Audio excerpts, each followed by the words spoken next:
Halo pemirsa, Assalamualaikum warahmatullahi wabarakatuh. Kembali lagi di materi lanjutan dari range of motion. Pada kesempatan kali ini kita akan bahas tentang ROM aktif. Jadi definisinya adalah latihan rentang gerak atau ROM yang dilakukan pada seluruh persendian oleh klien sendiri tanpa bantuan perawat atau petugas lain maupun keluarga. Jadi kata kuncinya adalah dilakukan oleh klien sendiri. Maka dari itu disebut sebagai ROM aktif. Nanti ada ROM pasif. Kita bahas yang ROM aktif terlebih dahulu, dilakukan oleh klien sendiri. Indikasi dari latihan ROM aktif adalah semua klien yang dirawat mampu melakukan ROM sendiri dan kooperatif. Jadi baik itu di setting rawat inap maupun rawat jalan di rumah, ini bisa dilakukan oleh pasien sendiri. Langsung saja ke contoh gerakannya. Yang pertama dari sendi leher. Kita tahu di perkuliahan muskuloskeletal bahwa leher termasuk tipe sendi pivot atau sendi putar. Jadi untuk gerakannya ada yang pertama fleksi leher, yaitu menggerakkan dagu menempel ke dada.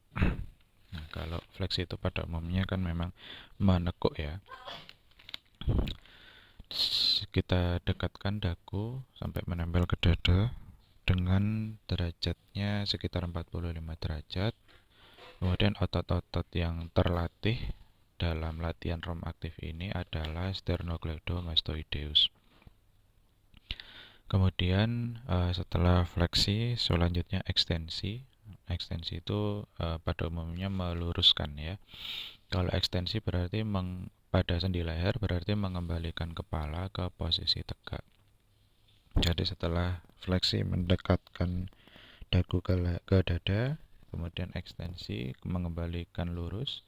Selanjutnya adalah hiperekstensi, yaitu menekuk kepala ke belakang sejauh mungkin. Nah, ini dua otot yang dilatih dalam latihan ROM ekstensi dan hiperekstensi ini adalah sternocleidomastoideus dan trapezius. Nah, tentu saja untuk hiperekstensi derajatnya tidak terlalu banyak ya, 10 derajat saja. Kalau terlalu banyak nanti sakit. Kemudian ada latihan fleksi lateral, yaitu memiringkan kepala sejauh mungkin ke arah setiap bahu. Kembali fleksi itu nekuk, lateral itu samping. Jadi fleksi lateral memiringkan kepala ya, sejauh mungkin ke arah setiap bahu.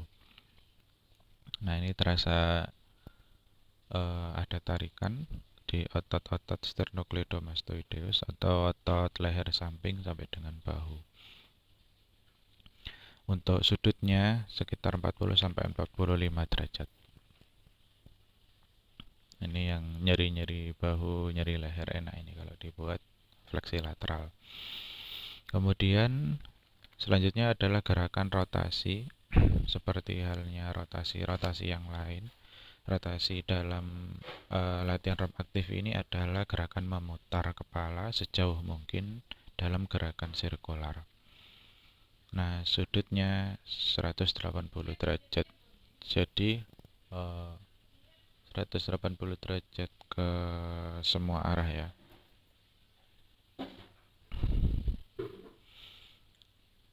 Boleh dilakukan searah jarum jam, kemudian berlawanan dengan arah jarum jam. Mau bangun tidur enak ini sepertinya. Kita lakukan latihan ROM aktif sendiri dengan gerakan rotasi. Selanjutnya untuk sendi bahu, yang pertama ada gerakan fleksi dari sendi bahu. Untuk jenis sendinya adalah sendi ball and socket ya. Kemudian caranya fleksi sendi bahu adalah menaikkan lengan dari posisi di samping tubuh ke depan ke posisi di atas kepala seperti gambar ya.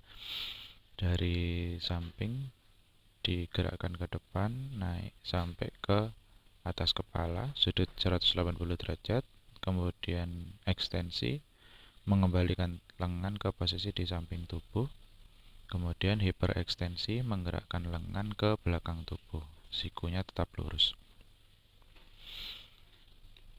Karena fleksi itu menaikkan, kemudian ekstensi mengembalikan, jadi sudutnya sama-sama 180 derajat. Kemudian hiperekstensi menggerakkan lengan ke belakang tubuh, siku tetap lurus. Ini 45-60 derajat. Untuk otot-otot yang dilatih bisa dibaca di sini. Selanjutnya gerakan abduksi dan adduksi. Abduksi itu artinya menaikkan lengan ke posisi samping di atas kepala dengan telapak tangan jauh dari kepala, 180 derajat sampai atas berarti. Kemudian adduksi menurunkan lengan ke samping dan menyilang tubuh sejauh mungkin. Untuk sudutnya sekitar 320 derajat. Otot-otot yang dilatih adalah deltoid di samping itu yang biasanya disuntik intramuskular, kemudian supraspinatus dan pectoralis major atau dada bagian depan. Untuk mengingat abduksi dan adduksi, kita ingat bahasa Inggrisnya. Kalau add itu berarti menambah dekat ya. Adduksi itu berarti mendekatkan ke tubuh. Kalau abduct itu menjauhkan ya. Kalau add itu mendekatkan. Abduksi menjauh, adduksi mendekatkan ke tubuh. Baik, untuk kesempatan kali ini saya cukupkan sekian. Bila ada yang didiskusikan tulis di kolom komentar. Sampai jumpa di kuliah lanjutannya. Assalamualaikum warahmatullahi wabarakatuh.